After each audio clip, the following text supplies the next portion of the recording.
네 애비가 우리 집안 사람이야? 남이잖아, 남. 제사 준비나 해놓고 가든지 말든지 해. 아버지가 응급실에 실려갔다는데 시어머니가 전화기 너머로 퍼붓더라고요. 남편은요? 소파에 드러누워서 핸드폰만 보면서 엄마한테 먼저 말씀드리고 가 그 한마디가 끝이었어요. 아버지가 돌아가시는 새벽에 전화했더니 하품하면서 아침에 갈게 하고 끊어버렸고요. 장례 3일 동안 남편은 장례식장 문을 한 번도 안 열었습니다. 그러고는 시어머니랑 시누이랑 셋이서 일본 여행을 떠났어요. 아, 여행 가면서 도어락 비밀번호까지 바꿔놨더라고요. 상갓집 냄새에 묻혀가지고 들어오면 재수 없다면서요. 저는 아버지 장례를 치르고 돌아와서 내 집 앞 복도 바닥에 주저앉았어요. 근데 말이죠. 이 집 등기부에 남편 이름은 한 글자도 없거든요. 아버지가 생전에 이름은 꼭 내 이름으로 해라 하시면서 지켜주신 제 이름 석자만 적혀 있었습니다. 여행에서 돌아온 시댁 식구들이 어떻게 발칵 뒤집혔는지 지금 바로 들려드릴게요. 시어머니가 좋아하는 갈치조림을 만들고 있었어요. 간장 양념이 보글보글 끓어오르는 냄비 앞에서 숟가락으로 국물을 떠 맛을 보려는데 주머니 속 핸드폰이 울렸습니다.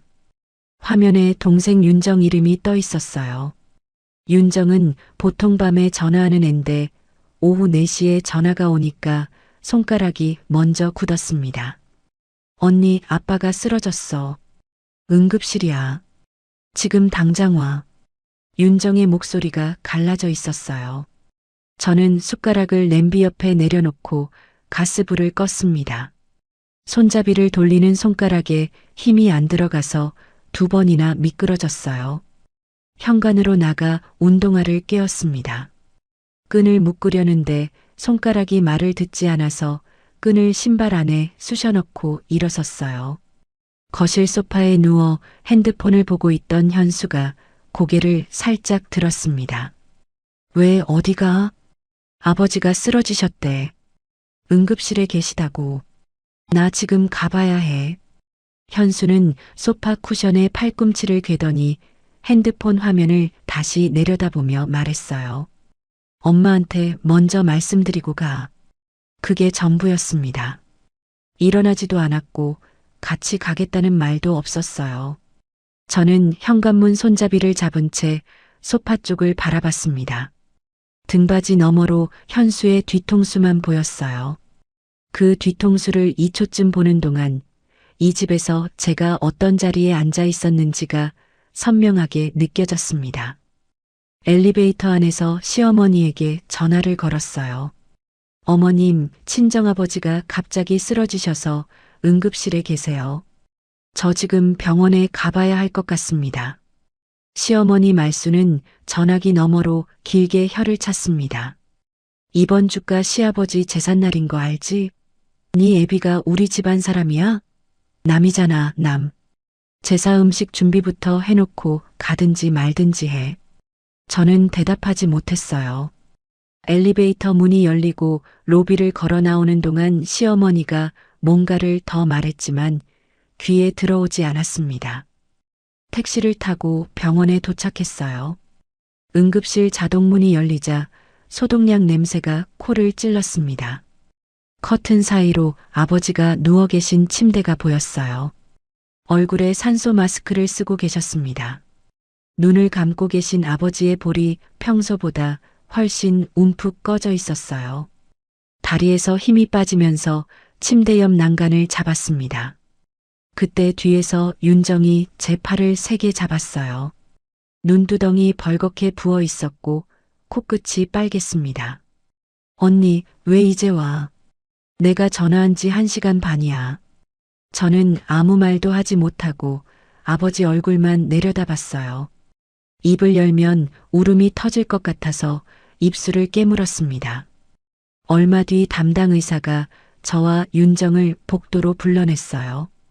보호자분들, 지금 상태가 많이 안 좋으십니다.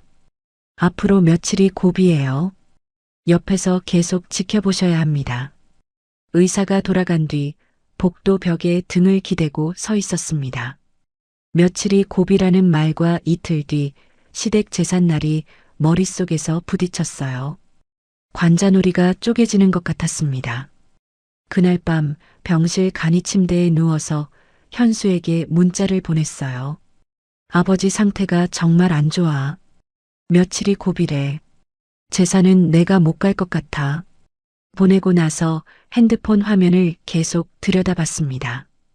1시간이 지나고 2시간이 지났어요. 3시간 만에 답장이 왔습니다. 엄마가 화났다. 5글자가 전부였어요. 다음 날 아침 현수에게서 전화가 왔습니다. 엄마가 제사 음식 목록 보냈으니까 확인해. 아버님 상태가 안 좋은 건 아는데 제사는 제사니까. 이 말이 현수의 말인지 시어머니의 말인지 구분이 되지 않았어요. 저는 아무 대답 없이 전화를 끊고 병실로 돌아갔습니다. 제삿날이 왔어요. 저는 병원을 떠나지 않았습니다. 오후 3시쯤 현수에게서 문자가 하나 도착했어요. 형편없는 며느리. 시어머니가 불러주고 현수가 받아 적은 거라는 걸 바로 알았습니다. 그 문자를 읽고 핸드폰을 주머니에 넣으려는데 침대 위에서 작은 소리가 났어요. 고개를 돌리니 아버지가 눈을 뜨고 계셨습니다. 흐릿한 눈동자가 천장을 더듬다가 제 얼굴 위에서 멈췄어요. 아버지의 입술이 산소 마스크 안쪽에서 느리게 움직였습니다. 소리가 너무 작아서 귀를 가까이 대야 했어요. 밥은 먹었냐? 그 3글자에 무릎이 꺾였습니다. 의식이 돌아오자마자 딸한테 하시는 첫 마디가 밥 먹었느냐였어요. 저는 침대 난간에 매달리듯 엎드려서 아버지의 손등에 얼굴을 묻었습니다. 거칠고 마른 손이었어요. 철물점에서 평생 망치와 펜치를 쥐던 손이었습니다. 손등 여기저기에 오래된 상처 자국이 울퉁불퉁하게 남아 있었어요. 아버지의 손가락이 제 머리카락 위를 약하게 쓸었습니다. 저는 아버지의 손을 2 손으로 감싸 쥐었어요. 이 손을 절대 먼저 놓지 않겠다고 소리 없이 다짐했습니다. 아버지가 의식을 되찾은 뒤로 사흘 동안 상태가 잠잠해졌어요. 낮에는 제가 병실을 지키고 밤에는 윤정이 와서 교대했습니다. 간이 침대에서 자고 병원 편의점 삼각김밥으로 끼니를 때우고 아버지의 숨소리를 세다가 잠드는 나날이었어요. 그 사흘 동안 현수에게서는 전화 한 통, 문자 한 줄 오지 않았습니다. 나흘째 되는 날 새벽이었어요. 간이 침대에서 눈을 감고 있는데 병실 안기계에서 급한 소리가 울렸습니다. 벌떡 일어나 아버지 쪽을 보니 침대 옆 화면에 숫자가 뚝뚝 떨어지고 있었어요. 복도에서 간호사 2명이 뛰어들어왔고 뒤이어 당직 의사가 저를 복도로 나가라고 했습니다. 복도로 밀려나와 벽에 등을 붙인 채 핸드폰을 꺼냈어요. 떨리는 손가락으로 현수에게 전화를 걸었습니다. 신호음이 5번 울리고 나서야 현수가 받았어요. 잠이 덜 깬 목소리였습니다. 왜 무슨 일이야? 아버지가 위독해. 제발 와줘. 지금 바로. 목소리를 낮추려고 했는데 끝이 갈라졌어요. 현수는 하품을 삼키는 소리를 냈습니다. 지금 새벽 4시야. 아침에 갈게. 전화가 끊겼어요. 저는 꺼진 화면을 내려다보다가 핸드폰을 주머니에 밀어 넣었습니다. 윤정에게 전화를 걸었어요. 윤정은 한 번만에 받았습니다. 언니 무슨 일이야? 윤정아 아빠 상태가 안 좋아. 빨리 와. 20분 뒤 복도에 나타난 윤정은 잠옷 위에 패딩만 걸치고 슬리퍼를 신고 있었어요. 아빠 어때? 의사 선생님이 안에 계셔. 잠시 뒤 의사가 병실 문을 열고 나왔습니다.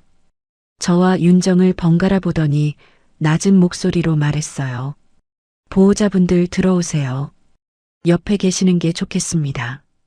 병실에 들어가니 아버지의 입술이 산소 마스크 안에서 아주 천천히 움직이고 있었어요.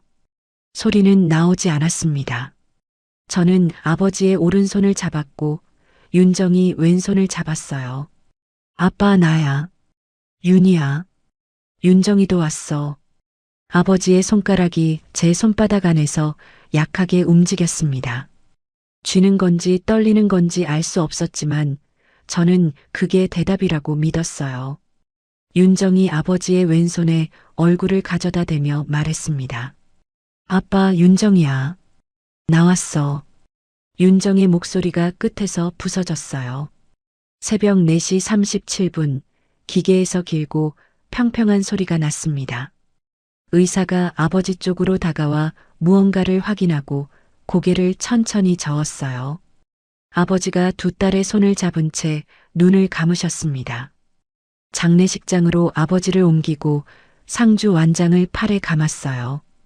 영정 사진 옆에 섰습니다. 철물점 앞에서 셔터를 반쯤 올린 채 환하게 웃고 계신 사진이었어요. 조문객이 하나둘 들어왔습니다. 친정 동네에서 세탁소를 하시는 박 아저씨가 제일 먼저 오셨어요. 영정 사진 앞에서 절을 하고 일어나더니 제 손을 두 손으로 잡았습니다.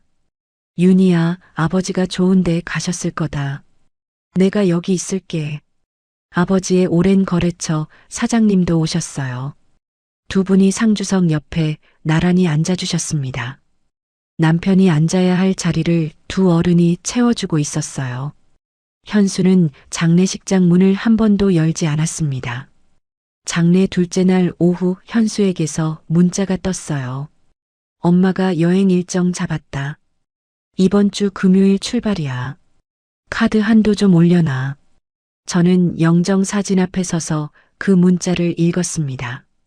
손가락 끝에서 온기가 빠져나갔어요. 뒤에서 다가온 윤정이 제 얼굴을 들여다봤습니다. 언니, 왜 그래? 얼굴이 하얘. 저는 핸드폰 화면을 윤정에게 보여줬어요. 윤정이 화면을 읽더니 입술을 깨물었습니다. 이 사람들이 진짜. 장례 마지막 날 화장장에서 아버지의 유골함을 받아들었어요. 하얀 보자기에 쌓인 유골함이 생각보다 가벼웠습니다. 평생 무거운 걸 들고 사신 아버지가 이렇게 가벼워지셨다는 게 믿기지 않았어요. 유골함을 두 팔로 안았을 때 윤정이 옆에서 말했습니다. 언니, 이제 그 집에 꼭 돌아가야 해? 저는 대답하지 않았어요. 유골함을 가슴에 안은 채 납골당으로 가는 차에 올랐습니다. 납골당에 아버지를 모시고 나온 뒤 윤정에게 말했어요. 나 집에 가서 씻고 좀 쉴게. 언니, 우리 집에 갈래? 아니야. 그냥 집에 갈게. 장례 3일 동안 제대로 씻지도 자지도 못한 몸이었습니다. 검은 옷에서 향 냄새가 배어 있었어요. 택시를 타고 아파트로 향하면서 창밖을 봤습니다. 사람들이 걸어 다니고 가게 문이 열려 있고 신호등이 바뀌고 있었어요. 아버지가 떠나신 세상이 아무 일 없다는 듯이 돌아가고 있었습니다. 아파트 현관 앞에 도착해서 도어락에 비밀번호를 눌렀어요. 빨간 불이 켜졌습니다. 열리지 않았어요. 다시 천천히 눌렀습니다. 빨간 불. 세 번째, 네 번째도 같았어요. 현수에게 전화를 걸었습니다. 신호음만 울리고 받지 않았어요. 시어머니에게 전화를 걸었습니다. 어머님, 현관 비밀번호가 안 돼요. 문이 안 열립니다. 말수는 코웃음을 쳤어요. 아, 비번 바꿨지. 상갓집 냄새 묻혀가지고 들어오면 집안이 재수 없어. 우리는 지금 인천공항이야. 현수, 은지 다 같이 가족여행 가. 며칠 있다 올 테니까 그때까지 어디 가서 씻고 와. 전화가 끊겼어요. 저는 핸드폰을 내리고 현관문을 바라봤습니다. 도어락에 빨간 불이 깜빡이고 있었어요. 장례식 내내 참았던 눈물이 턱을 타고 흘러내렸습니다. 복도 바닥에 천천히 주저앉았어요. 등이 현관문에 닿았고 향 냄새가 배인 검은 옷이 차가운 문에 눌렸습니다. 한참을 울다가 어느 순간 눈물이 멈췄어요. 주머니 속 지갑을 뒤졌습니다. 안쪽에 접어 넣어 다니던 종이 한 장이 손끝에 잡혔어요. 아파트 등기권리증 사본이었습니다. 아버지가 이 집을 살 때 접어주신 그 종이었어요. 저는 그 종이를 펴서 제 이름 석자를 들여다봤습니다. 등기권리증 사본을 접어 다시 지갑에 넣고 복도 바닥에 손을 짚고 일어섰어요.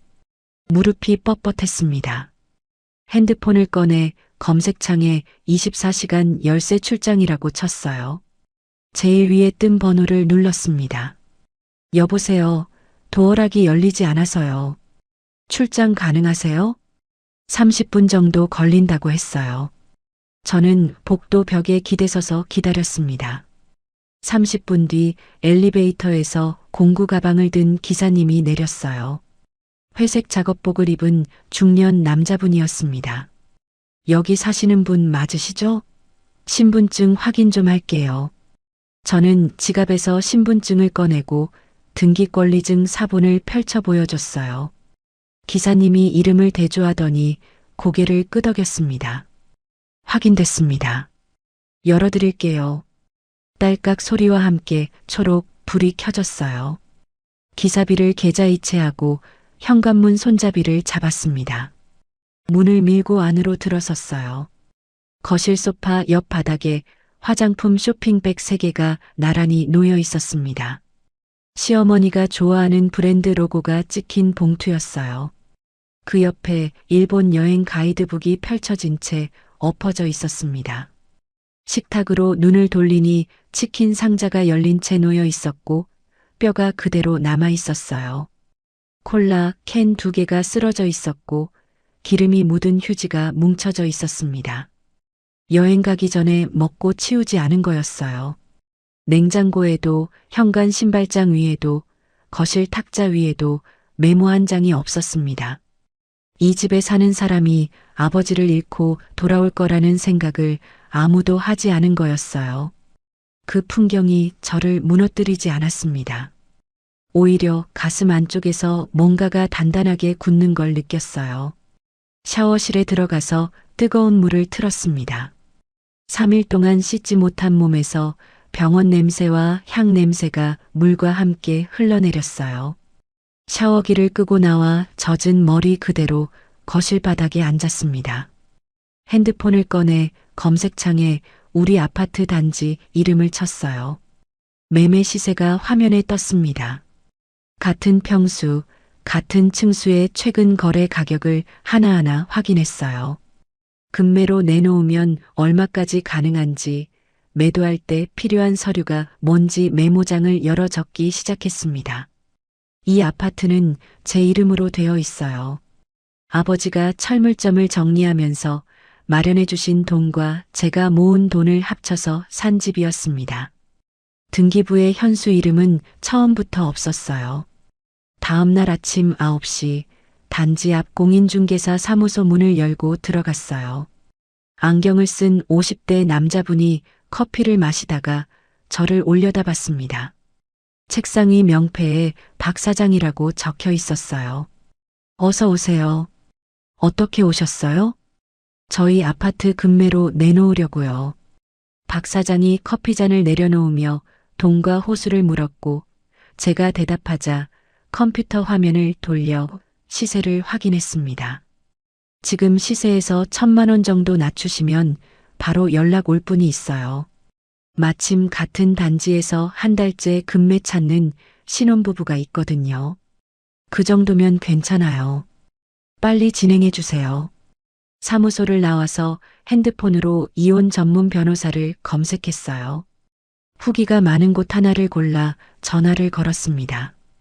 가장 빠른 일정이 이틀 뒤 오후 2시라고 했어요. 예약을 잡고 필요한 서류 목록을 문자로 받았습니다. 그날 오후 박 사장에게서 전화가 왔어요. 사모님, 아까 말씀드린 신혼부부가 내일 오전에 집을 보고 싶다고 하는데요. 가능하세요? 네, 지금 있는 그대로 보여드릴게요. 다음 날 오전 박 사장이 신혼부부를 데리고 왔어요. 20대 후반쯤 되어 보이는 젊은 부부였습니다. 아내 쪽이 거실 창문으로 들어오는 햇빛을 보며 남편의 팔을 잡았어요. 여기 좋다. 우리 여기 어때? 남편이 고개를 끄덕이며 박 사장을 돌아봤습니다. 계약하겠습니다. 계약금은 3일 안에 넣을 수 있어요. 부모님이 도와주시기로 되어 있어서요. 사모님, 계약 일정 잡을까요? 네, 빠른 날로 잡아주세요. 같은 날 오후 변호사 사무실을 찾아갔어요. 상담실에 40대 초반쯤 되어 보이는 여자 변호사가 앉아 있었습니다. 서류를 건네고 상황을 설명했어요. 변호사가 등기부등본을 펼쳐보더니 말했습니다. 아파트가 본인 단독 명의니까 파는 건 남편 동의 없이 가능합니다. 말씀하신 내용이면 이혼 사유로도 충분하고요. 착수금 넣어주시면 정식 계약 체결하고 바로 시작할게요. 사무실을 나와서 윤정에게 전화를 걸었어요. 아파트를 급매로 내놓은 것과 변호사를 만난 것을 말했습니다. 전화기 너머로 윤정이 숨을 한번 크게 들이쉬었어요. 언니, 시어머니가 도어락 바꾸고 여행 간 거 맞지? 응. 내가 이삿짐 업체 알아볼게. 언니는 다른 거 신경 써. 윤정은 그 말을 하고 바로 전화를 끊었어요. 그날 밤 혼자 아파트 거실 바닥에 앉아 있었습니다. 불을 켜지 않았어요. 창문으로 들어오는 가로등 불빛만 바닥에 길게 누워 있었습니다. 이 집을 처음 계약하던 날이 떠올랐어요. 아버지가 부동산 사무실까지 따라오셨습니다. 철물점에서 입던 회색 작업복 차림 그대로였어요. 박 사장이 계약서를 내밀었을 때 아버지가 먼저 손을 뻗어 서류를 가져가셨습니다. 등기부등본을 한 줄 한 줄 읽으시더니 저를 보시며 말씀하셨어요. 이름은 꼭 내 이름으로 해라. 사위 이름 넣지 말고 꼭 내 이름이다. 저는 그때 웃으면서 대답했습니다. 아빠, 왜 그래? 알겠어. 아버지는 계약서에 제 이름이 적히는 걸 끝까지 지켜보셨어요. 도장 찍는 것까지 확인하고 나서야 의자에 앉으셨습니다. 그때는 몰랐어요. 아버지가 왜 그토록 단독 명의를 강조하셨는지. 어두운 거실 바닥에 앉아서 주머니 속 등기권리증 사본을 꺼내 들여다봤습니다. 제 이름 석자가 가로등 불빛 아래서 선명하게 보였어요. 변호사 사무실에서 착수금을 보내고 정식 위임 계약서에 도장을 찍었어요. 변호사가 계약서 사본을 건네며 말했습니다. 오늘부터 정식으로 시작합니다. 진행 상황은 그때그때 연락드릴게요. 같은 날 오후 공인중개사 사무소로 갔습니다. 박 사장이 매수인 신혼부부와 이미 테이블에 앉아 있었어요. 사모님, 여기 앉으세요. 계약서 준비해 놨습니다. 테이블 위에 매매 계약서가 놓여 있었어요. 매도인 란에 제 이름이 인쇄되어 있었습니다. 서윤이. 도장을 꺼내 계약서 위에 찍었어요. 빨간 인주가 종이 위에 선명하게 남았습니다. 신혼부부도 나란히 도장을 찍었어요. 박 사장이 일정을 확인하며 말했습니다. 잔금일은 2주 뒤로 잡겠습니다. 괜찮으시죠? 네. 계약을 마치고 나오면서 핸드폰을 확인하니 통장에 계약금, 입금 알림이 와 있었어요. 다음 날 아침 윤정이 수배한 이삿짐 업체 트럭이 아파트 앞에 도착했습니다. 윤정이 트럭에서 먼저 내려 저를 봤어요. 검은 모자를 눌러쓰고 운동화를 신고 있었습니다.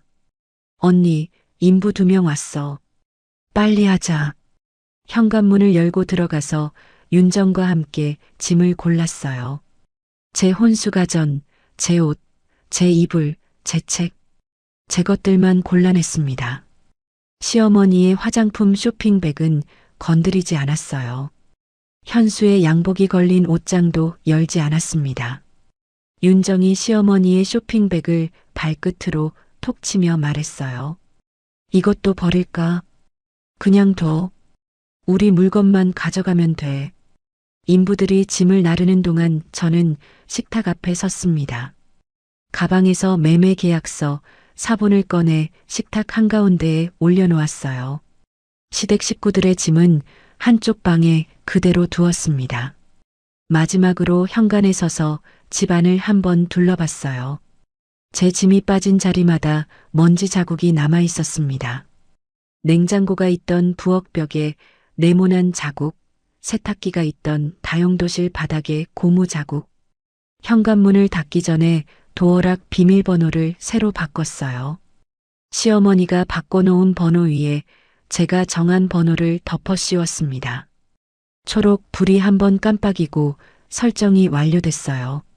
짐을 윤정의 원룸 근처 소형 창고에 보관한 뒤 통신사 대리점을 들렀습니다. 번호를 바꾸러 간 거예요. 기존 번호로 연락 오는 건 다 끊기는데 괜찮으세요?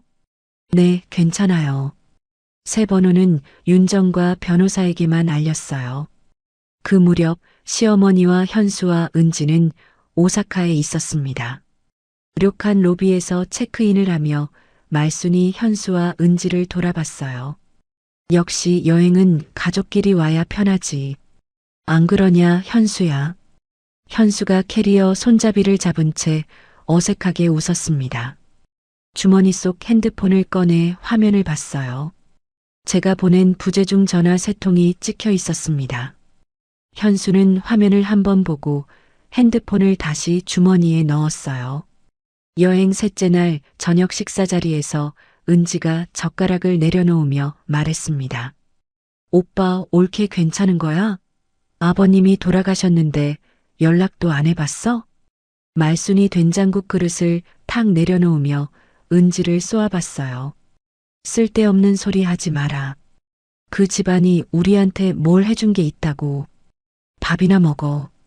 은지가 입을 다물었고 현수는 고개를 숙인 채 젓가락질만 계속했습니다. 여행 나흘째 현수가 거리를 걸으며 핸드폰을 꺼냈어요. 제가 마지막으로 보낸 문자를 다시 열어봤습니다. 도어락 왜 바꾼 거야? 그 문자 이후로 아무 연락이 없었어요. 현수가 화면을 들여다보며 걸음을 멈추려는데 앞에서 말순이 불렀습니다. 현수야, 뭐해? 빨리 와. 현수가 핸드폰을 주머니에 넣고 어머니 쪽으로 걸어갔어요. 귀국 당일 인천공항 입국장에서 3사람이 나란히 걸어 나왔습니다. 면세점 쇼핑백을 양손 가득 들고 있었어요. 말순이 쇼핑백 사이로 고개를 내밀며 말했습니다. 집에 가면 밥은 해놨겠지. 비행기 밥이 맛이 없어서 배고프다. 현수가 핸드폰을 꺼내 제 번호로 전화를 걸었어요. 현재 사용하지 않는 번호입니다. 한 번 더 걸었습니다. 같은 안내 음성이었어요. 번호가 바뀌었어. 현수가 핸드폰을 내리며 말하자 말순의 표정이 처음으로 흔들렸습니다. 은지가 옆에서 오빠의 얼굴을 보며 말했어요. 오빠, 설마 진짜 무슨 일 있는 거 아니야? 말순이 쇼핑백을 바닥에 내려놓으며 소리쳤습니다. 택시 잡아. 빨리 집에 가보자. 아파트 현관에 도착한 현수가 도어락을 눌렀어요. 빨간 불. 열리지 않았습니다. 말순이 현수를 밀치고 자기가 바꿔놓은 번호를 눌렀어요. 빨간 불이 다시 깜빡였습니다. 왜 안 열려? 내가 분명히 이 번호로 바꿨는데. 말순이 도어락을 손바닥으로 두드리며 소리를 높였어요. 현수가 핸드폰을 꺼내 열쇠 업체에 전화를 걸었습니다. 열쇠 기사가 도어락을 해제하고 3사람이 안으로 들어갔어요. 거실이 비어 있었습니다.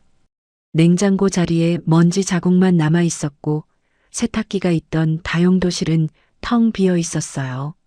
안방 옷장 문이 열린 채였는데 안에는 현수의 양복과 시어머니의 외투만 걸려 있었습니다. 은지가 부엌을 들여다보며 입을 벌렸어요. 가전이 다 없어. 현수가 안방, 작은 방, 베란다를 차례로 열어보고 거실로 돌아왔습니다.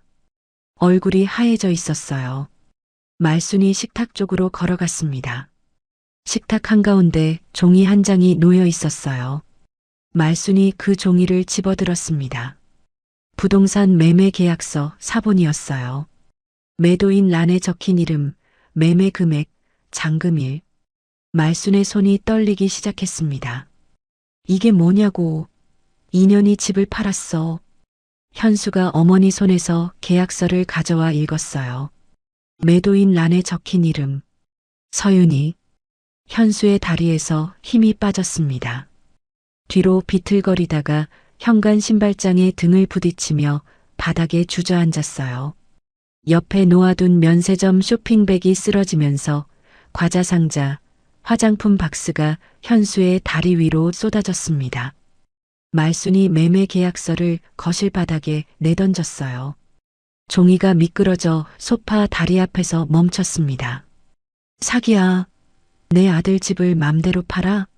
말순이 같은 말을 반복하며 거실을 돌아다녔어요.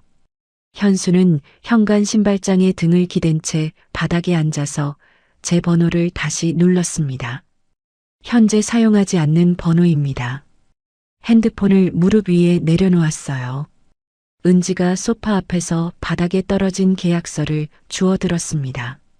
첫 장부터 마지막 장까지 천천히 읽더니 현수를 돌아봤어요. 오빠, 이 집 등기 명의가 올케 단독이야. 오빠 이름은 어디에도 없어. 말순이 은지에게로 고개를 돌렸습니다. 뭔 소리야?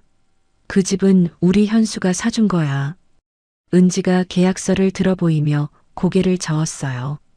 엄마, 여기 매도인 이름이 올케야. 오빠 이름은 한 글자도 없어.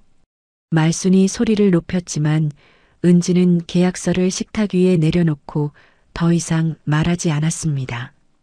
다음 날 아침 현수가 제 직장에 전화를 걸었어요. 경영지원팀 서윤희 씨 좀 바꿔주세요. 서윤희 씨는 지난주에 퇴사하셨는데요. 현수가 전화를 끊고 거실로 나왔습니다. 퇴사했대. 퇴사? 직장도 그만뒀다고? 말순의 목소리가 갈라졌어요. 현수는 대답하지 않고 핸드폰을 다시 들었습니다. 윤정의 번호를 눌렀어요. 신호음이 3번 울리고 윤정이 받았습니다. 윤정 씨, 나 현수야. 윤이 어디 있어? 우리 아빠 돌아가신 날 여행 갔던 사람이 무슨 할 말이 있어요? 전화가 끊겼어요. 말순이 현수의 팔을 잡아당겼습니다. 법무사한테 가자. 내가 아는 사람 있어. 남편 몰래 판 거니까 당연히 무효야. 법무사 사무실에 도착하자 말순이 의자에 앉으며 입을 열었어요. 선생님, 며느리가 남편한테 말도 안 하고 아파트를 팔았어요. 무효 맞죠?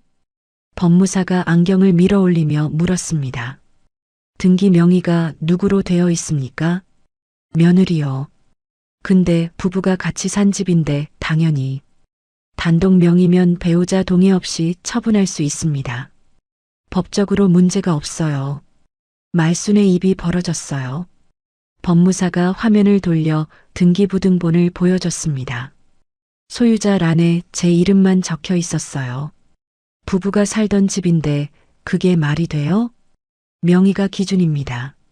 말순이 의자에서 벌떡 일어나 사무실 문을 3개 닫고 나갔어요. 유리창이 덜컹 울렸습니다. 현수는 따로 변호사를 찾아갔어요. 아내가 동의 없이 아파트를 팔았는데 되돌릴 수 있습니까? 변호사가 팔짱을 끼고 잠시 생각하더니 입을 열었습니다. 정상적으로 체결된 계약을 뒤집는 건 사실상 불가능합니다. 솔직히 말씀드리면 상대 측에서 이혼을 준비하고 있을 가능성이 높아요. 현수가 변호사 얼굴을 멍하니 바라봤어요. 자기가 법적으로 아무것도 할 수 없다는 걸 그 자리에서 처음 마주한 얼굴이었습니다. 그 무렵 저는 윤정의 원룸에 있었어요. 핸드폰이 울렸습니다. 서윤희 씨, 이혼 조정 신청서 접수 완료했습니다. 법원에서 기일 통지가 나오면 다시 연락드릴게요. 네, 감사합니다. 전화를 끊고 변호사가 보내온 향후 일정표를 열어서 하나씩 읽었습니다. 며칠 뒤 윤정의 원룸 초인종이 울렸어요. 윤정이 인터폰 화면을 보더니 눈을 가늘게 떴습니다.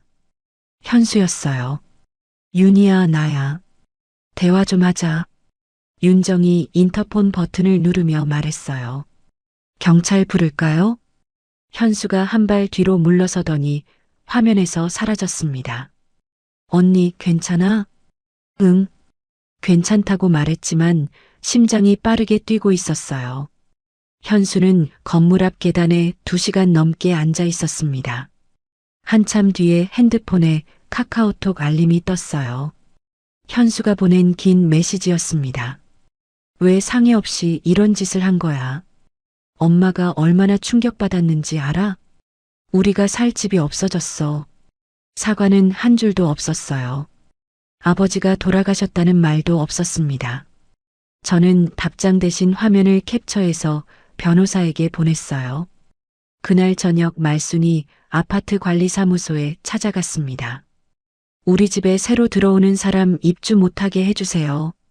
어르신, 소유권 이전이 진행 중이라 저희가 관여할 수 있는 부분이 아닙니다. 말순이 소리를 높이자 경비원이 올라와서 말렸어요. 같은 동 주민 2~3명이 지나가다 멈춰서 쳐다봤습니다.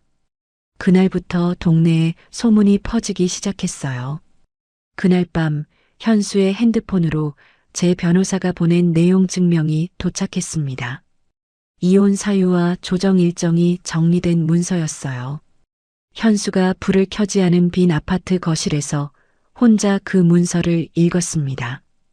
끝까지 읽고 나서 핸드폰을 무릎 위에 내려놓았어요. 고개가 천천히 숙여졌습니다.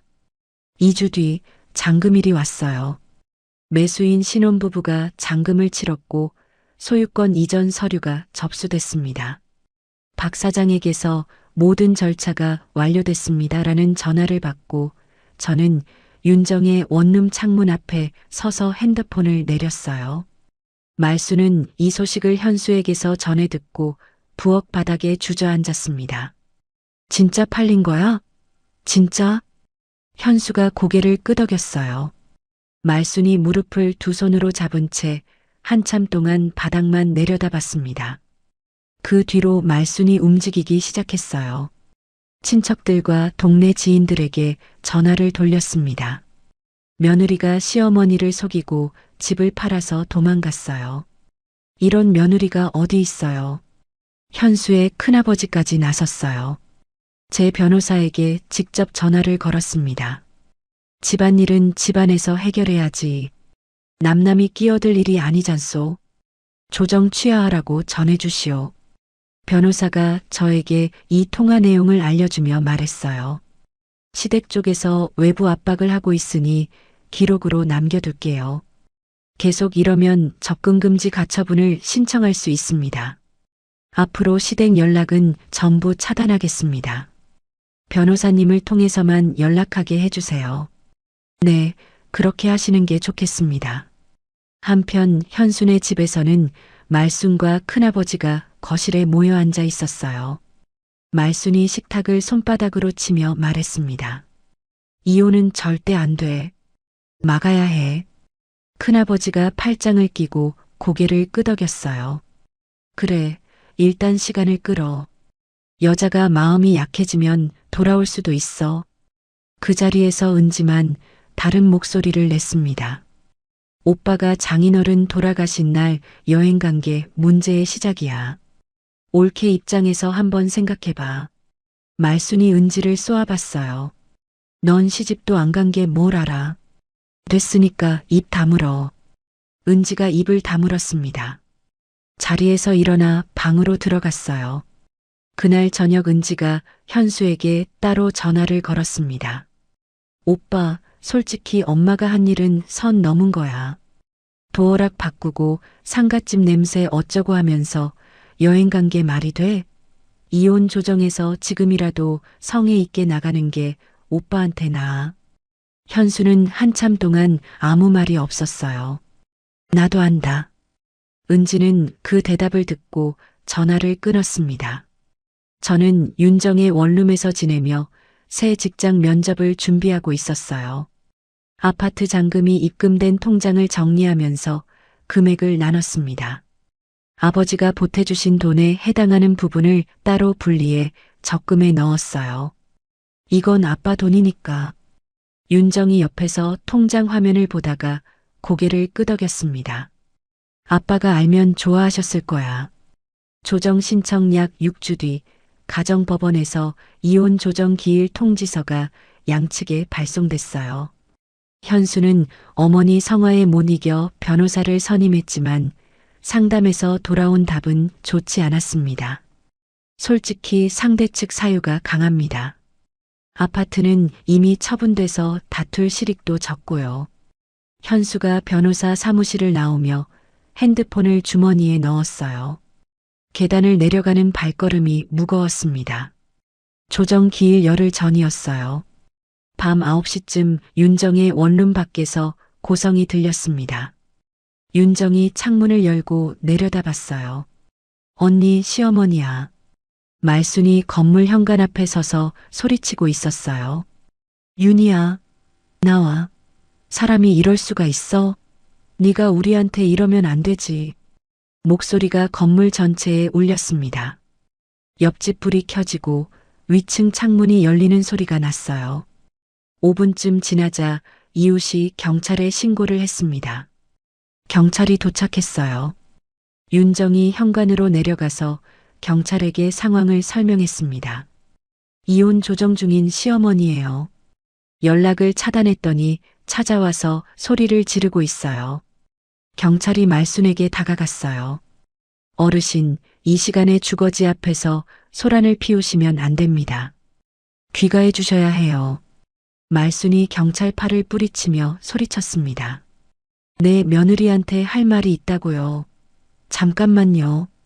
경찰이 다시 한번 말순을 말렸고 결국 말순은 경찰차 옆에서 한참을 버티다가 귀가 조치됐어요. 저는 방 안에서 시어머니의 목소리를 듣고 있었습니다. 손이 떨리고 있었어요. 무릎 위에 올려놓은 손을 다른 손으로 꽉 잡았습니다. 문을 열지 않았어요. 경찰이 떠난 뒤 바로 변호사에게 전화를 걸었습니다. 오늘 시어머니가 찾아와서 소란을 피웠어요. 경찰이 출동했습니다. 경찰 출동 기록 확보할게요. 접근금지 가처분 바로 신청하겠습니다. 이 기록은 조정에서도 유리하게 쓸 수 있어요. 전화를 끊고 핸드폰을 내려놓았어요. 윤정이 방문을 열고 들어와 제 옆에 앉았습니다. 아무 말 없이 나란히 앉아 있다가 윤정이 먼저 입을 열었어요. 언니, 내일 입을 옷 다려놓을까? 아직 조정 기일이 열흘 남았는데 미리 해놓으면 마음이 편하잖아. 윤정이 다리미를 꺼내 옷을 폈어요. 저도 옆에 앉아서 옷을 잡아줬습니다. 윤정이 다리미를 천 위에 누르며 물었어요. 떨려? 아니. 아빠가 그 자리에서 지켜보고 있을 것 같아서 오히려 단단해. 윤정이 고개를 끄덕이며 다리미를 움직였어요. 다림질을 마친 옷을 옷걸이에 걸고 불을 껐습니다. 가정법원 조정실 앞 복도에서 현수와 마주쳤어요. 현수가 한 발 다가오며 입을 열었습니다. 윤희야, 잠깐만 이야기 좀. 제 변호사가 사이에 서며 현수를 막았어요. 조정실 안에서 말씀하시죠. 저는 현수의 눈을 한번 마주봤습니다. 결혼식 날과 같은 눈이었는데 그 안에 담긴 게 달라져 있었어요. 먼저 고개를 돌리고 조정실 문을 열었습니다. 조정위원이 양측을 마주 앉게 했어요. 제 변호사가 준비한 서류를 꺼내 하나씩 조정위원 앞에 놓았습니다. 혼인 기간 중 시어머니의 지속적인 폭언이 있었습니다. 친정아버지 위독 당시 네 애비가 우리 가족이냐, 남이지라는 발언을 한 녹취가 아닌 문자 기록이 있고요. 변호사가 두 번째 서류를 펼쳤어요. 친정아버지 임종시 배우자는 병원에 오지 않았습니다. 장례 3일 동안 한 번도 장례식장을 방문하지 않았고요. 같은 기간 시어머니가 도어락 비밀번호를 변경하고 배우자와 시누이를 동반하여 해외여행을 떠났습니다. 세 번째 서류를 올려놓았습니다. 이후 시어머니가 의뢰인의 거주지 앞에서 행패를 부려 경찰이 출동한 기록이 있습니다. 출동 기록과 이웃 진술서 첨부합니다. 조정위원이 서류를 넘기며 고개를 끄덕였어요. 현수 측 변호사가 입을 열었습니다. 아파트 매각이 사전 협의 없이 이루어진 점에 대해 말씀드리겠습니다. 조정위원이 손을 들어 말을 멈추게 했어요. 단독명의 재산의 처분은 소유자의 권한입니다. 이 부분은 논점이 되기 어렵습니다. 현수 측 변호사가 입을 다물었어요. 현수가 옆에서 변호사의 소매를 잡아당기며 작은 목소리로 물었습니다. 위자료도 내가 줘야 하는 거예요? 변호사가 고개를 끄덕였어요. 현수의 얼굴에서 핏기가 빠졌습니다. 조정위원이 양측의 합의 이혼을 권고하며 방향을 제시했어요. 제 변호사가 서류를 한 장 더 꺼냈습니다. 해당 아파트는 혼인 전 의뢰인 본인과 친정 자금으로 취득한 재산입니다. 취득 당시 자금 출처 내역서 첨부합니다. 오히려 혼인 기간 중 시댁에 지출한 생활비 기여분에 대한 정산을 요구합니다. 첫 조정에서 합의에 이르지 못했어요.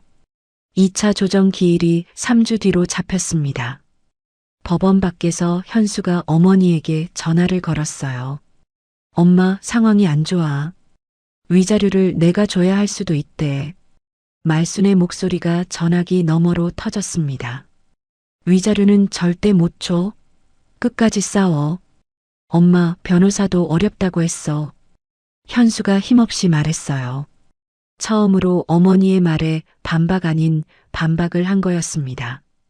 2차 조정 기일까지 3주 사이 은지가 현수를 따로 불러냈어요. 동네 카페에 마주 앉았습니다. 오빠, 엄마 말만 듣다가 오빠 인생까지 망가져. 합의하는 게 낫다. 현수가 커피잔을 감싼 두 손을 내려다봤어요. 오랜 침묵이 흘렀습니다. 나도 안다. 은지는 그 대답을 듣고 커피를 마셨어요. 이 대화를 마지막으로 은지는 어머니와 오빠 사이의 중재에서 빠지기로 마음을 정했습니다. 2차 조정이 열렸어요. 현수 측이 위자료 금액 조정을 요청했고 제 변호사와 논의한 끝에 일부를 수용했습니다. 양측이 합의에 도달했어요. 조정위원이 합의 조서를 작성하고 테이블 위에 올려놓았습니다. 저와 현수가 같은 테이블에서 각각 펜을 들어 서명했어요. 펜을 내려놓는 순간 손끝에서 힘이 빠졌습니다. 법원을 나오니 윤정이 계단 아래에서 기다리고 있었어요.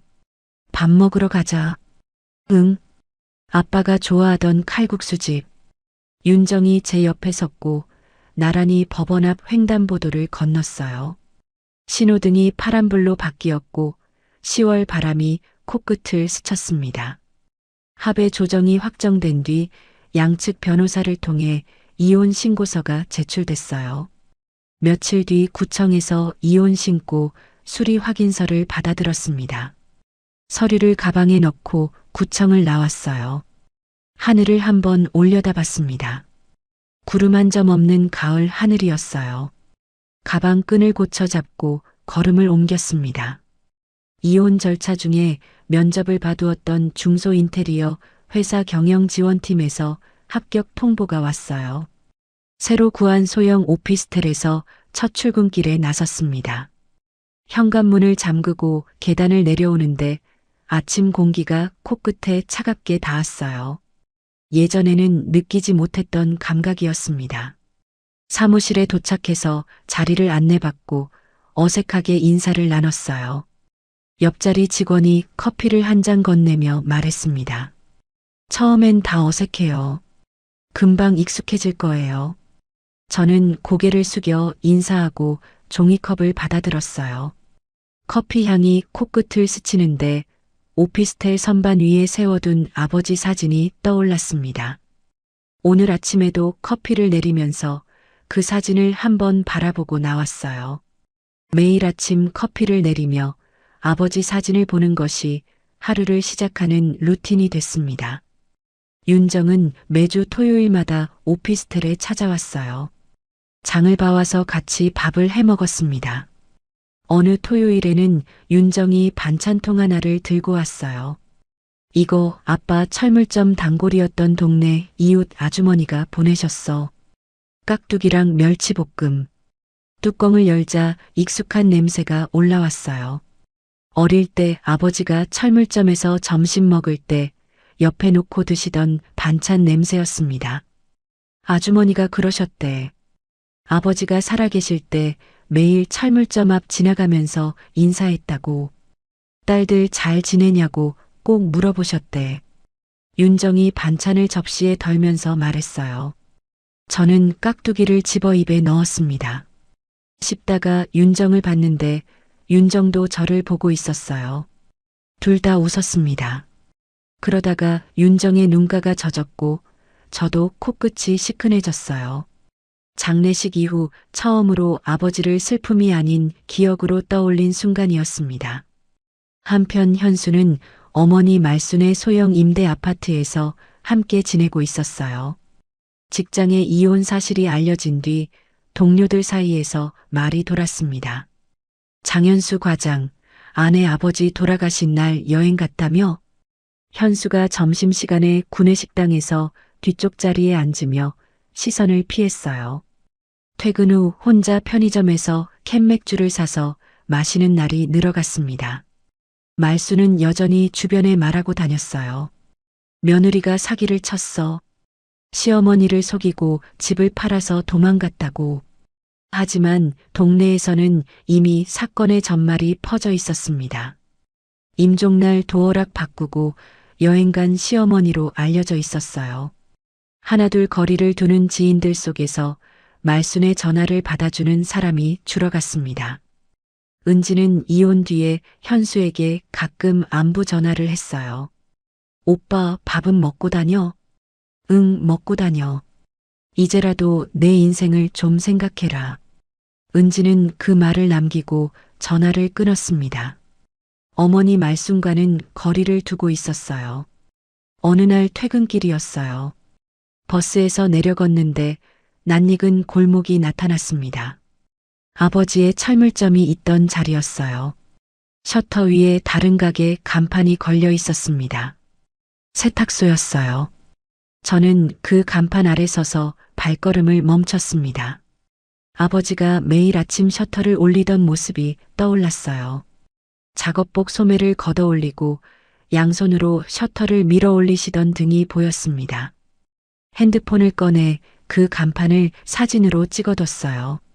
아버지의 가게가 여기 있었다는 걸 기억하고 싶었습니다.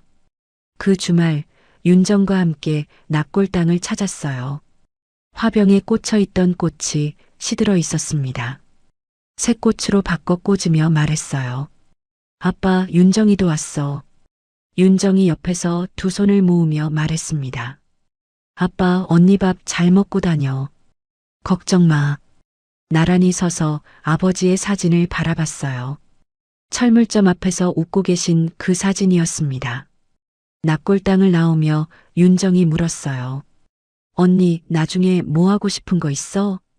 저는 걸음을 옮기며 잠시 생각했어요. 아직 모르겠어. 근데 이제 내가 정할 수 있잖아. 윤정이 고개를 끄덕이며 제 옆에서 걸음을 맞췄습니다. 오피스텔로 돌아와 작은 식탁에 혼자 앉아 저녁을 먹었어요.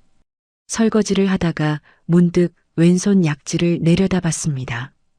반지 자국이 거의 사라져 있었어요. 희미한 줄 하나만 남아 있었습니다. 저는 수도꼭지를 다시 틀어 남은 그릇을 마저 씻었어요. 내일 아침에도 이 부엌에서 커피를 내리고 아버지 사진을 한번 보고 현관문을 열고 나갈 거예요. 그 하루를 담담하게 그려보며 수도꼭지를 잠갔습니다. 여러분, 오늘 이야기는 어떠셨나요? 아버지를 떠나보낸 날, 자기 집 앞에서 문이 잠겨 폭도 바닥에 주저앉아야 했던 윤희 씨. 그 누구보다 힘든 순간에 남편은 여행 가방을 끌고 공항에 있었죠. 하지만 윤희 씨는 무너지지 않았습니다. 여행에서 돌아와 빈 거실에 서서 비명을 지르던 시어머니, 면세점 쇼핑백 사이에 주저앉은 남편. 법무사를 찾아가도 변호사를 찾아가도 돌아오는 답은 하나였죠. 법적으로 문제가 없습니다. 결국 동네에서는 임종날 도어락 바꾸고 여행 간 시어머니로 소문이 퍼졌고 남편은 직장에서도 고개를 들지 못하게 됐습니다. 자기들이 뿌린 씨앗을 고스란히 자기들이 거둔 거예요. 지금 윤희 씨는 새 직장에서 아침마다 커피를 내리고 선반 위 아버지 사진을 한번 바라보며 하루를 시작하고 있습니다. 나중에 뭐 하고 싶어? 라는 동생이 물음에 아직 모르겠어. 근데 이제 내가 정할 수 있잖아 라고 답했던 그 한마디가 참 오래 남더라고요. 이 이야기를 보면서 문득 이런 생각이 들었습니다. 내 이름으로 된 것 하나가 사람을 지켜줄 수 있다는 거요. 윤희 씨 아버지는 딸에게 큰 유산을 남기신 게 아니었어요. 철물점 정리한 돈에 노후 자금까지 보태서 아파트 한 채를 마련해 주시면서 이름은 꼭 내 이름으로 해라 그 한마디를 남기셨을 뿐이죠. 그 한마디가 결국 딸을 살렸습니다. 사랑하는 사람을 진짜 지키는 방법이 뭔지 이 아버지가 보여주신 것 같습니다. 윤희 씨에게 그리고 하늘에 계신 윤희 씨 아버지에게 따뜻한 응원 한마디 부탁드리겠습니다. 그럼 다음 이야기에서 또 뵙겠습니다. 오늘도 행복이 가득한 하루 되세요.